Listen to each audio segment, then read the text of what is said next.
Hi Nicole, hi Tom, Ali here, just coming back to you with your plan review.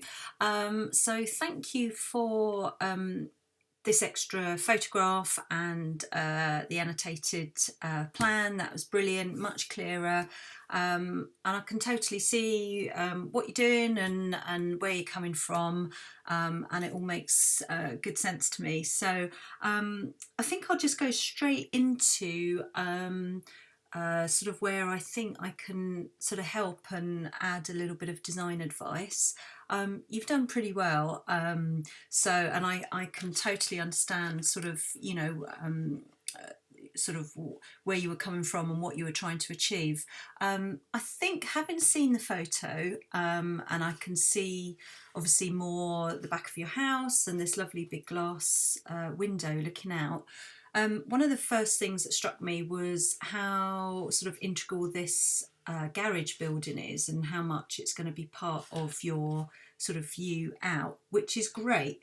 And I can see that it's quite a smart building. You've obviously made some alterations there. I don't know if it's a new build, but it's got a lovely new door and new window. It looks like it might be quite a smart kind of office building or something, maybe, or storage. But anyway, whether this is going to be perhaps rendered finish or another skin of bricks, I'm not sure. I mean, a rendered finish would be great. But however it's finished off, I think one of the key points is to link it to your main patio area.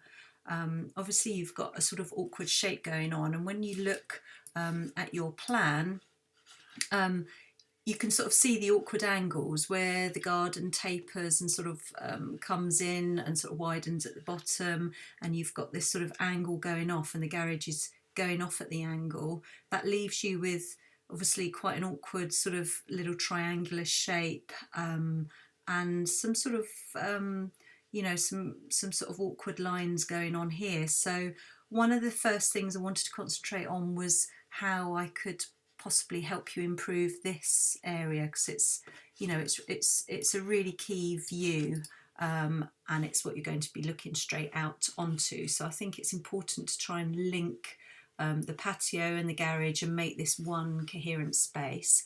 So that was my first kind of view point.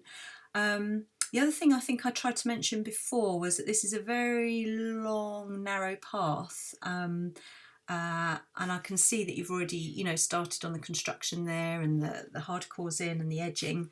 But if there's a way you can break this up, it really helps, because what you're sort of doing there is just drawing the eye straight down, and it's sort of elongating the garden even further. And a really good thing that you've done is incorporating this curve, and what that does is it just sends the eye to the boundary and back, and it gives a bit more horizontal movement across the garden instead of just this straight vertical, if that makes sense. So I think I've got some suggestions of how we can sort of build on that, keeping what you've got, but getting some more of this side to side movement, which is really important, so that you're not just, the eye isn't just drawn straight down one path, because that's what it does. It just takes the eye straight down, and we just need to sort of create more interest, side to side sort of movement. And then finally, so that was the other thing that I was sort of looking at. And then finally, I just wanted to sort of suggest some way to sort of tidy up all these angles. So there's quite a lot going on here. You've got this path, junction, and the deck, some sort of planting areas, obviously, and your idea of silver birch and stuff down here. So I sort of think this needs to be just made a little bit more cohesive, these sort of junction points, so that you don't end up with too many sort of difficult and tricky angles, all kind of not making much sense. So I think you've done really, really well. I just want to try and suggest for you some ways to make it just tie together, really, building on what you've got. So what I thought I'd do is import it into a digital format. So you're fairly lucky actually that we're in lockdown. I've got a bit more time on my hands than I'd usually have, and usually the plan review service is just on tracing paper and sort of marker pen, but I decided to go for it and really see how this all looks. So I literally took in your plan. I've drawn over top of it, so this is your plan as it stands in digital format, exactly how you've drawn it. And that just sort of makes all those junctions a little bit clearer. I wasn't entirely sure what was happening here. I could see there was sort of lines, some horizontal lines going across, and you've sort of written to this area plants. So I've filled that in with green, thinking that that's maybe a planting area, and also this little wedge-shaped area here. And as you can see, that sort of creates a little bit of sort of a untidy sort of junction there. So let me show you what I've done to try and tidy all that up for you and make a bit more cohesive plan. Let me bring it along. This is my suggested alterations. I'll put them side by side so you can see. There we go. Okay, so there we go. Okay, so I'll give you a chance to sort of take that in. It's really the essence of what you'd already come up with, just kind of tidied up a little bit, really. Some very, very simple remedies that will make, I think you'll find, a huge difference. So what I've done is I've taken the angle of this garage. So because it's got sort of throwing off at this slightly sort of not 45, sort of almost like a 30-degree sort of angle, I've suggested that you actually then lay the paving up to that doorway and take your main patio area sort of material up to the door that you've got and on a little bit so that it connects the whole area. And by laying it at this slight angle, it just kind of makes the space all very coherent. And instead of having your awkward angle taken up in the middle here with a little wedge of planting like you had, it means that the awkward angle is actually taken over to the side, and it's really much, much easier to lose awkward angles in plantings up against a boundary than it is right in the middle of the garden. So just by laying this paving this way, I'm just going to show you with a few extra lines. So these would be horizontally, your horizontal lines, if you like, would be perpendicular, if that makes sense, to the garage building rather than to the house. So when it goes to purple there, that shows a 90-degree angle. So I'm just going to lay some, I don't know whether you're going all same size pavers is quite a modern look, or if you're doing a random lay, but they would basically be laid this way. So let's just take another one out like that, for example, and like that, for example. So does that make sense? What it does is, just take out those bold ones, if you had random lay pavers like that, going in this direction, coming out here like this. Anyway, that's obviously not how it would be, but just wanted to show you. It will just connect this area and this viewpoint out from your main viewpoint. It will connect this main paving area to the garage, and if this garage had a nice rendered finish and a nice colour paint or something, it would just all sort of connect together like a little courtyard area. And just by making that small adjustment, taking it off at that same angle, just makes the whole area much more coherent and cohesive. And then the suggestion would be to create a little planting area just in front of the garage under the window.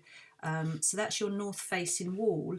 You could put up there some climbers up against the wall, like something very hardy like a pyracantha, and some ferns and box balls, a little box hedging, something that doesn't mind being north facing.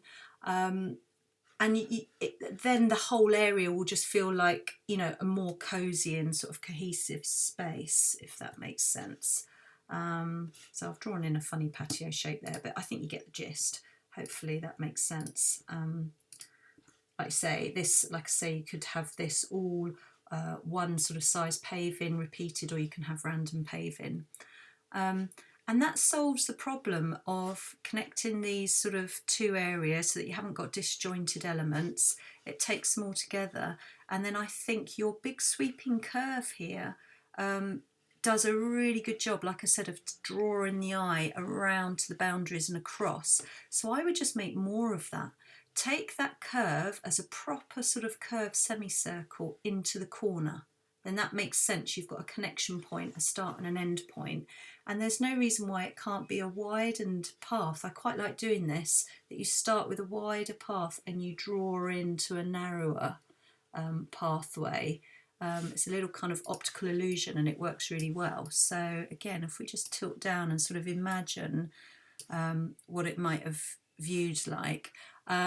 Here's your plan that you had, and this fairly sort of unconnected sort of areas, and then by just making those few alterations, this one feels a little bit more like it has sense and purpose. It's sort of, you know, here's your main patio, it's connecting to this garage, which will look lovely with some planting, and then we've got this sweeping line going around. And why stop there with your curve? I've taken the curve further. So where you had the curved lawn shape and then you'd sort of gone to a straight path, I'm suggesting that we curve it around and then curve it back to your summer house this way again. And that leaves you with a nice big planting area here, and it's a really, really good place to put a small tree. So where you've got junctions like these kind of junction points, that's where, as designers, we would accentuate the change of direction of a path with a large feature planting area. So either a multi-stemmed small tree or a large bush, and then planting all around it.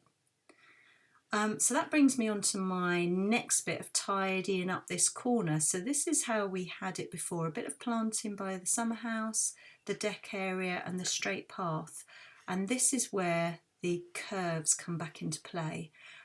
So I think this is, hopefully this makes more sense what I was trying to achieve with breaking up this big, long, swooping path right down to the end. Just by breaking it up like this with a circular feature, it gives you that side-to-side movement that I'm talking about, and it also gives purpose and reason for this curve here. You've got a very, very clear centre radial point. The circle comes out around it, it dissects this path so that helps break up that big long narrow path, and it makes sense that this curve comes in to the centre of this one, and then you've got this curve around. And it was your point, Vicki, that you'd said that you liked the idea of a fusion between sort of modern and more traditional, and I think using a box hedge there does exactly that. So box hedging, it's great in Japanese gardens, clipped, they always have this kind of clipped formality, if you like, the kind of rigid structure of evergreens, and you can create this really strong shape really, really simply by just planting small box hedging plants or something similar like euonymus or Lonicera, evergreen Lonicera nitida, and just keep it clipped and wait for it to grow. You know, it's not overnight, it's not an instant solution. You can buy instant hedging, but it's expensive.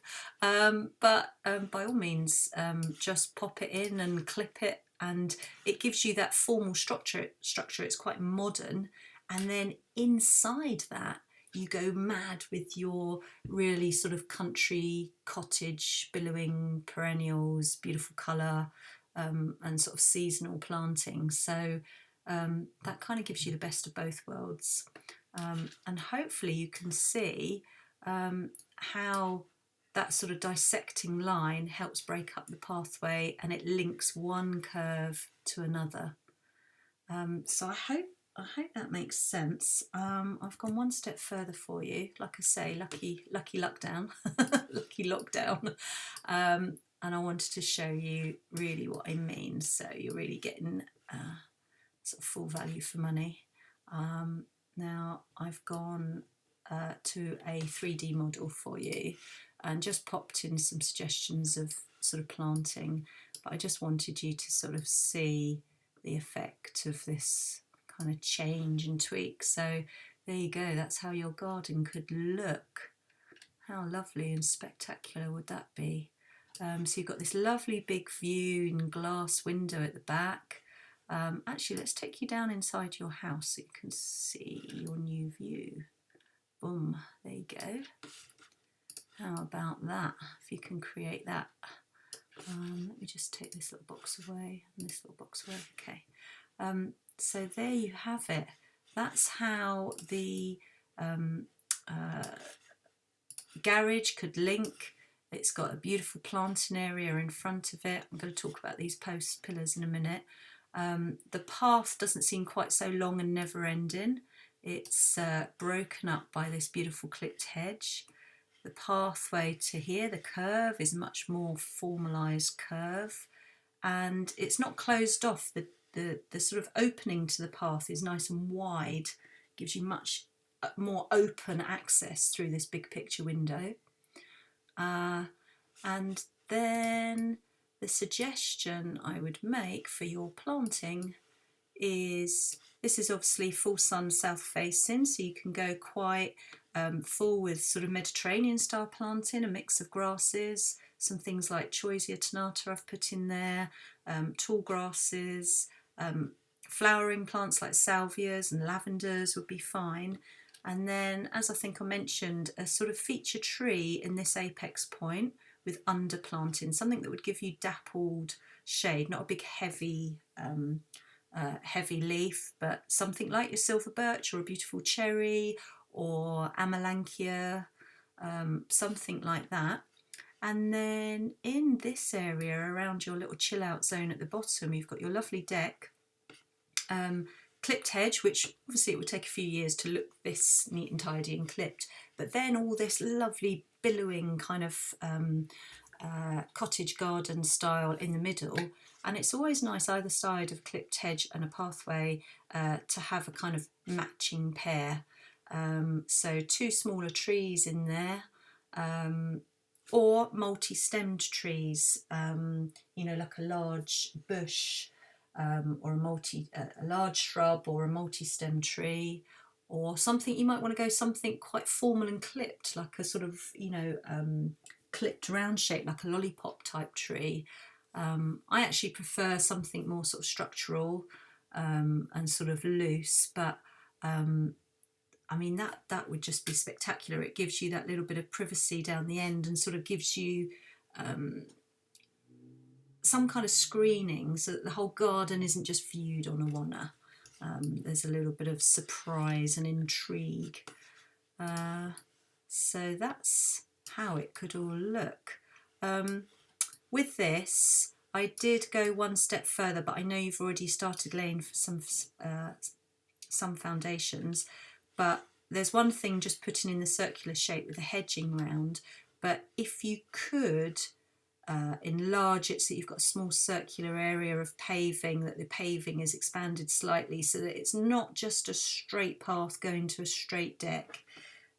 It's all about finding how the shapes link, really. Let me go to overhead and that might help you a bit to see that.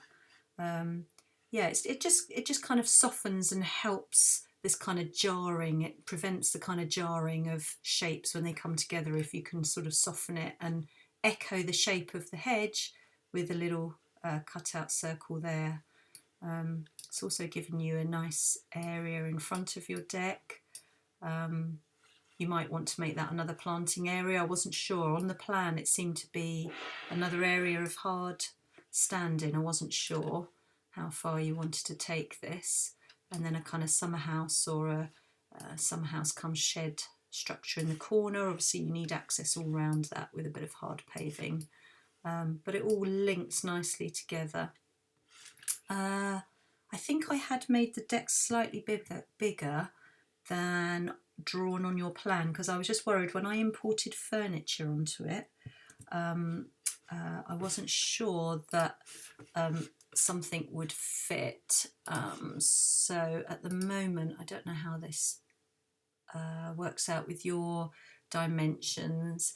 I've got that just over sort of 3 meters by 3.5 meters. I think that's probably about the minimum you would want to squeeze on some furniture. I don't know if you want a dining table, or I was imagining evening sun down here with a glass of wine and a bit of a sofa arrangement.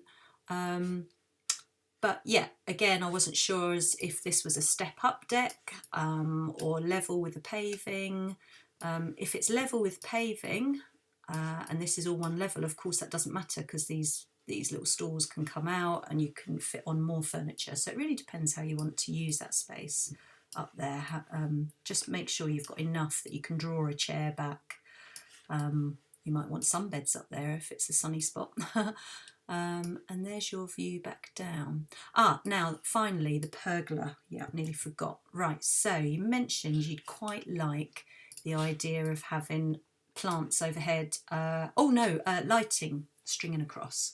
And that is absolutely fine and all a very good idea, but I just wanted to caution you about pergolas and posts. So this is a fairly large expanse. You've got over 3.5 meters perhaps going that way, 2.5 meters going that way. To get an overhead beam across there, you would need another support in the middle, and that's the last thing you would want to do. Is, if I just did that, if you wanted to expand right across the patio, then what you're in danger of doing is plonking an upright post just where you don't want it. And I think that would affect how you would be able to use that space, obviously, in furniture and whatnot. So I really think that you don't want to do that. So what you can do is have the upright posts in the four corners and have just tension wires going across, like steel tension wires, and then you wouldn't need supporting posts in the middle if you're not having beams. That's one option. It is nice to have that upright height, and I wasn't sure, the garage roof doesn't quite look high enough, but one other option would be to go off the roof just underneath the roof line and come across to just one post and have tension wires across. But then another option would be to just have what they call a half pergola. So you would just take your upright post on this side, which is quite nice for your neighbours on that side to have a bit of height. You've already got height on this side because you've got the garage and the roof.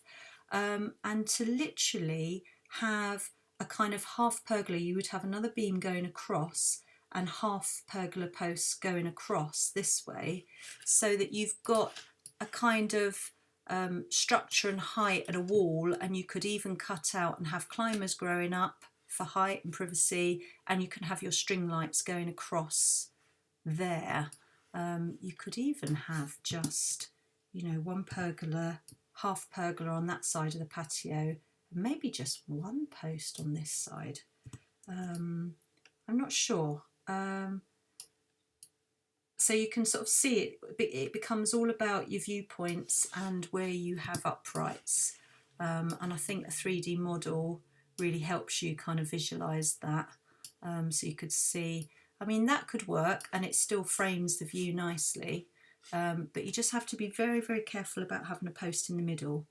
But the half pergola post idea might work, just having, if that makes sense, just having a cross beam here and shorter cross beams coming across at 90 degrees. It's quite a nice effect, really. It gives you a nice bit of height and a bit of screening just on that side. So all sorts of ideas there. Obviously I can't sort of see the back wall of the house. You might be able to just come off the back of the house. In which case, if you've got the height here and a piece of wall there, it may be that you just go back to having sort of two posts coming off the back of the house, like that, and cross beams, shorter cross beams attaching to the back of the house, and then tension wires going across, steel tension wires to put your lights across, and to, you could plant something in this little nook here to go up quickly, and in this planting bed here to go up quickly. But I hope this angle sort of shows you how the whole patio area links to the garage, and it all becomes one kind of courtyard terrace. And there's your pathway. So I hope that's given you what you wanted for your plan review. I shall do some screenshots for you, and some suggestions of some of the plants that I've talked about on the video. I can put that in the email and we'll send that all off to you. Okay, thanks guys, and it's a nice little project to work with, and I hope you're pleased with the results. Good luck with build, good luck with it all. It looks like you've got a lot done already, and yeah, I can see that when you see that view there, I can very, very easily see in it quickly become this view here. Let's finish with that. Actually, that will be a nice before and after comparison. Let's have a look. Yes, so that will be the new view in comparison to that one. That's something to look forward to, isn't it? Yeah, it would look absolutely stunning. Really, really good.